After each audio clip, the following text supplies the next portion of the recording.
Now that the heir is born, you're of no use to me. Leave the kid and get out. We don't have the luxury to provide for a freeloader. David's words left me feeling dizzy. All this time, I had been working hard for David. But all that awaited me were his harsh words, treating me like an object. Just because he's my husband doesn't mean he gets a free pass for everything. David crossed a line that should never be crossed as a human being and a husband. That is something I can never forgive.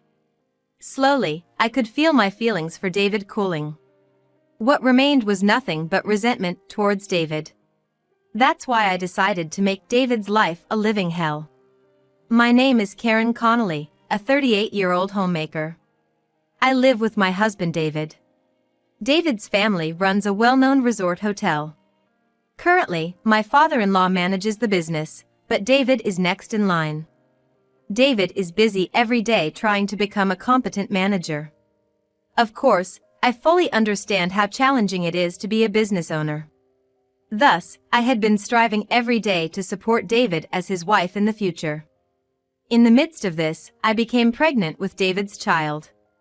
David has no siblings, and since this child is our first, if it's a boy, he would definitely be David's successor. When David heard the news of my pregnancy, he was overjoyed. Finally, I'm going to have a child. You must give birth to a boy. I couldn't sleep well out of worry because we didn't have an heir.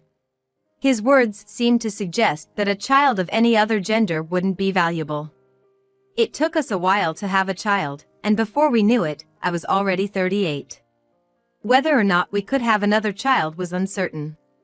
Maybe he said it unconsciously, but David's words weighed heavily on my heart. I must give birth to a boy. But what if it's a girl? Overwhelmed by such fears, I attended regular health checkups. David never once accompanied me to these checkups. Of course, he's busy with work and often out of the house, but even on his days off, David would just relax at home and never offered to drive me to the hospital. Alone, battling my fears, I went to a regular checkup that day. Then, it was confirmed that I was pregnant with a boy. In that moment, I felt as if a weight had been lifted off my shoulders. I had successfully become pregnant with a boy. From then on, I did my best to ensure a healthy birth. I thoroughly researched prenatal nutrition, and even when morning sickness took away my appetite, I forced myself to eat nutrient-rich meals for the sake of having a healthy baby boy. Absolutely, give birth to a healthy boy, because he's going to be my successor. If a child with any problems is born, our hotel won't be able to continue running. You have a big responsibility. Every now and then, David would put this pressure on me. Each time he said such things, it felt like a heavy burden was being placed on my shoulders. The thought of our child not being born healthy terrified me. But at the same time, I felt guilty towards the baby in my womb. As a mother, no matter what kind of child is born, I should love them. Yet somewhere inside me, I harbored feelings like, "You must be born with a healthy body." Towards my unborn child, I felt as if I was projecting my own burdens. Whether it was due to mental stress or not, my health continued to decline. My morning sickness was so severe, I often found myself throwing up shortly after eating. According to my in-laws' belief that families should dine together, David always made sure to be home for dinner after finishing his work. The usual routine was him eating the dinner I prepared, then relaxing afterwards. But lately, as soon as I eat dinner, I feel a wave of nausea and end up rushing to the bathroom, hand over my mouth. It's been happening more and more. Seeing this, whether out of annoyance or concern, David always sighs and says, "Again? Getting all dramatic about how sick you feel just ticks me off. I get it, pregnancy is tough, right? But doesn't that seem a bit over the top? Women all around the world go through the same struggles and get over it just fine. Why can't you handle it like everyone else? You lack a sense of responsibility as a wife." I'm sorry. David scolded me almost daily. After throwing up, the fatigue was already unbearable. Yet, when I came back, I'd be showered with harsh words from David. My physical illness was compounding the fragility of my mental state. David's words, flung at me during those moments, often brought tears to my eyes. Do you think crying will solve everything? What you're doing is failing as a wife. A wife should try to create a comfortable home environment for her husband. I'm scolding you because you're so immature. But crying about it, really? Looking into my teary eyes, David let out a deep sigh. I understood that it was pitiful to cry over such matters. I knew that as David's wife, I needed to pull myself together. I understood it in my head, but my heart wouldn't follow. On the contrary, in my heart, I blamed David, wondering, why can't you be more supportive? Despite the fact that David was working hard at his job. The pressure of being the heir to a famous hotel chain must have been daunting and strenuous. And yet, I was constantly disappointing him. His words, "You're failing as a wife," stung me deeply. And that sting, like a stake driven into my heart, didn't go away. In fact, every day, more stakes were driven in, and my heart was screaming that it had reached its limit.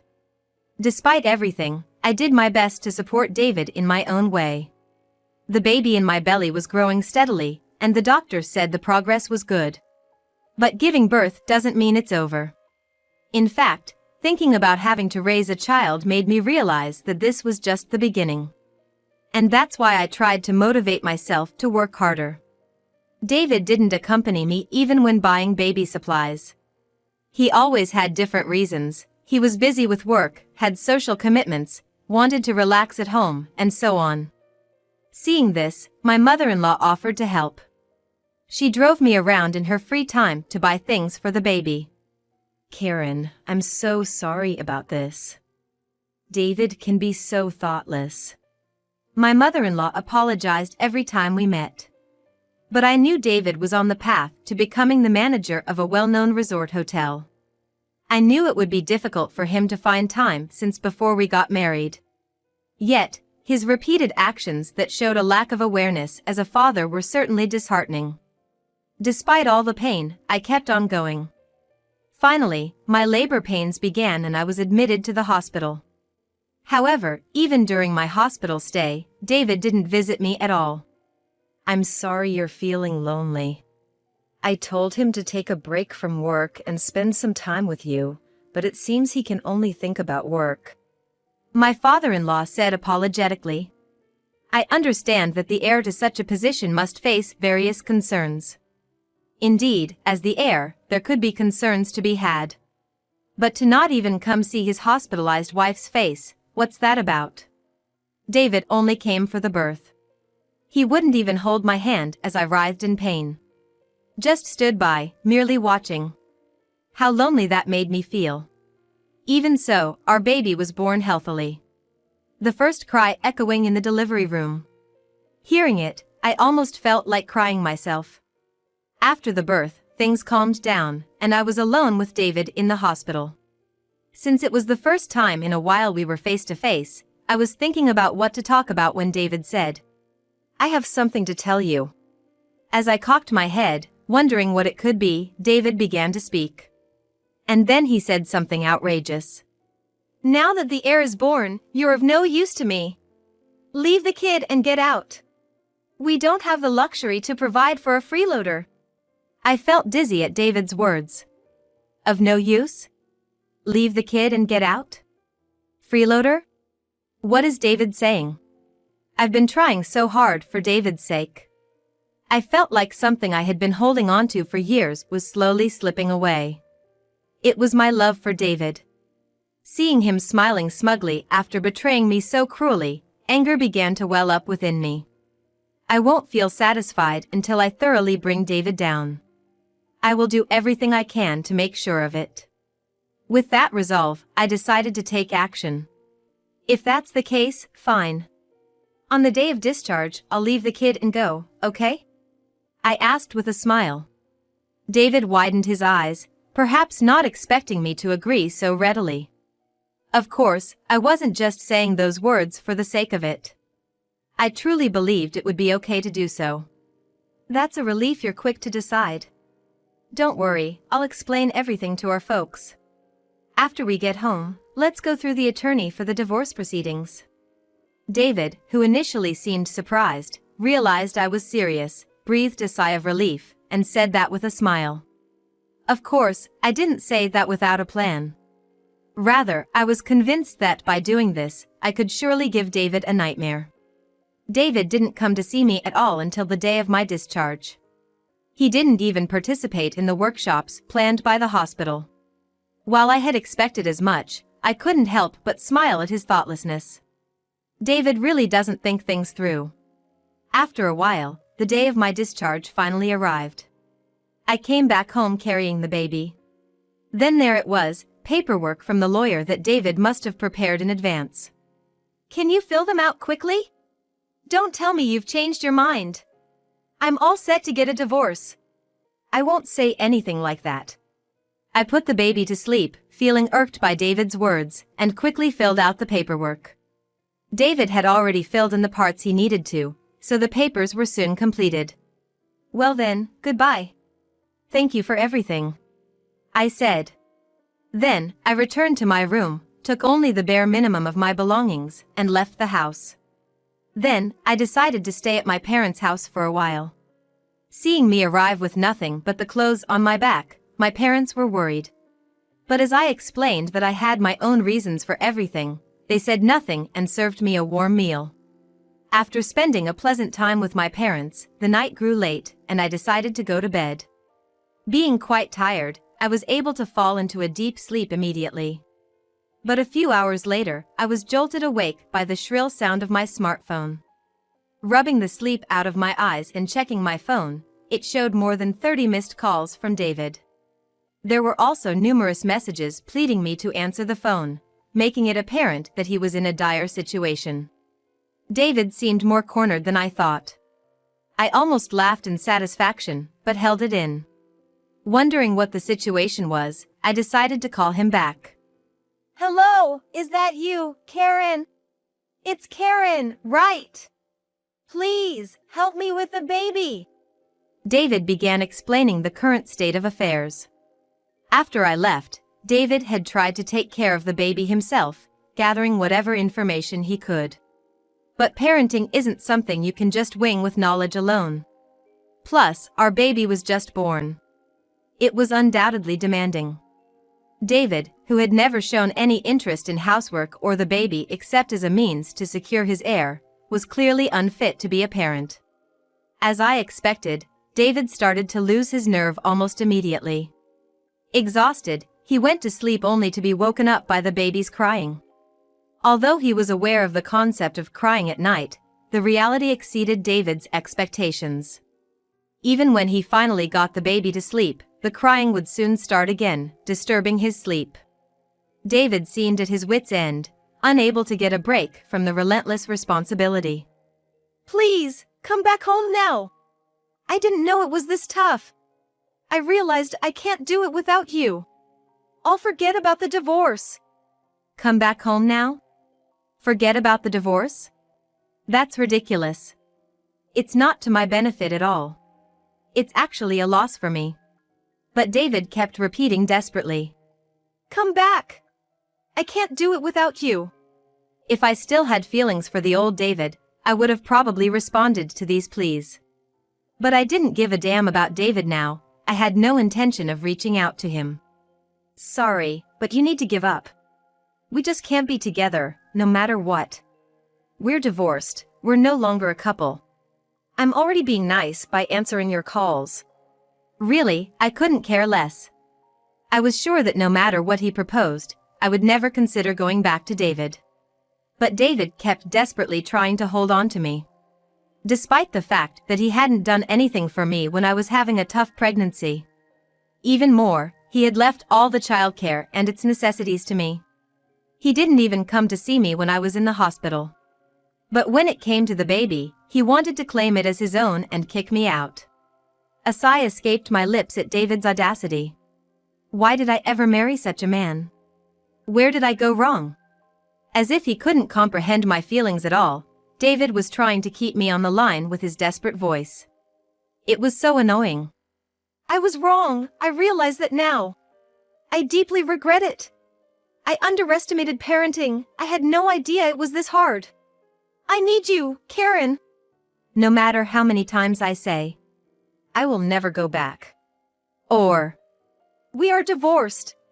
David refuses to hear me, instead repeating, I can't do it without you, Karen. Like a stubborn child. It was clear that he didn't intend to listen to a word I said. After all, David was still very much a child himself. David is like a child, never satisfied unless things go exactly his way. It's far from amusing considering his age. Regardless of what happens, I have no intention of getting back together, just so you know. Oh, but I would like to take the baby if possible. I'll be visiting your place soon to discuss this, okay? Even though he's David's child, a good-for-nothing man, I still love my baby. If David ends up having custody, I'm certain the child will suffer in the future. I returned to my parents' house to create a suitable environment to raise the child. You're coming over? Even though I clearly said, I want to take the baby, he seemed to only pick up on the part about me visiting, brightening his tone, which annoyed me. But I had no intention of going to get my child without a plan. For the sake of my child, I was going to retrieve him today at noon, and to prepare, I messaged certain individuals. I honestly wasn't expecting things to go smoothly, but when I explained the entire situation, these people got so angry, even through text, and said they'd go over to David's house right away. With that, all the necessary players were in place. Now, all I had to do was go to David's house. Realizing dawn had broken, I got ready and headed to David's. When I arrived, I noticed shoes that weren't David's by the entrance. Impressed by their promptness, I entered the house. There was David, sitting upright, surrounded by my in-laws. Upon noticing me, my mother-in-law acknowledged my presence and gestured for me to sit on the sofa. David stared at me as if pleading for help. Yes, the people I had called were my in-laws. I told my in-laws everything that had happened. My in-laws were absolutely furious at David's actions. As soon as they hung up the phone, they rushed over to David's, saying, We won't rest until we've given him a good talking to. Apparently, when they arrived at the house, David was sleeping with earplugs in, the baby was crying loudly, and the house was in a mess. All this chaos after just one day without me. Despite wanting an heir and leaving the baby behind, once he had to actually take care of the child, he got tired and couldn't be bothered. Such behavior is unacceptable. According to my in-laws, they cleaned up the house and took care of the baby as soon as they arrived, but until then, the state of the house was dreadful. It's really unbelievable. He can't live properly on his own, yet he treated Karen, who supported him all this time, so poorly and ended up kicking her out of the house. My father-in-law sighed at David's inexcusably outrageous behavior. What David did is beyond forgiveness.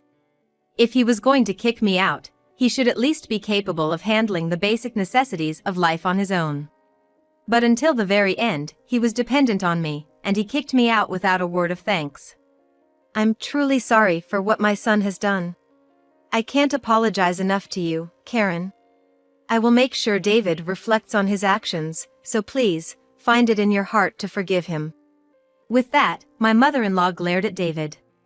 David reacted with a display of annoyance, exclaiming, Come on, Mom! Seeing David quietly submit in front of his parents, I couldn't help but chuckle. He was meek as a lamb. A stark contrast to the bullying attitude he had when it was just the two of us, and his repeated disrespectful remarks. Enough! Apologize to Karen now! My father-in-law yelled, causing David to flinch. My father-in-law glared at David with a piercing gaze. Startled by this, David blurted out, I am truly sorry. I'll change, I promise. Please, forgive me. In apology. His demeanor was so comical that I nearly burst into laughter right there. Perhaps unable to bear the feeling of his pride being crushed, David's arms were shaking uncontrollably. When I inadvertently let out a chuckle, David looked up and glared at me, as if trying to intimidate me. Seeing this, my father-in-law asked in a stern tone, David? No matter how much David resisted, he couldn't go against his in-laws. After all, they could decide if he would be the next CEO or not at their whim.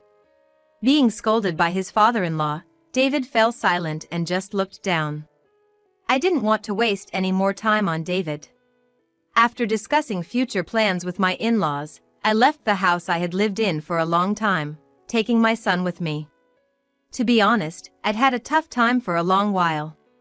I was emotionally drained when I gave birth to my son. I can't afford to spend any more time for David. I have to lead my own life. I looked down at the face of the sleeping baby in my arms. A face that resembles both me and David. Yet, now I find my son truly adorable. Had I continued to live without peace of mind, I wouldn't have been able to see my child as cute. In retrospect, I'm glad I could settle various matters. Of course, David will likely suffer in the future. But that's no longer my concern.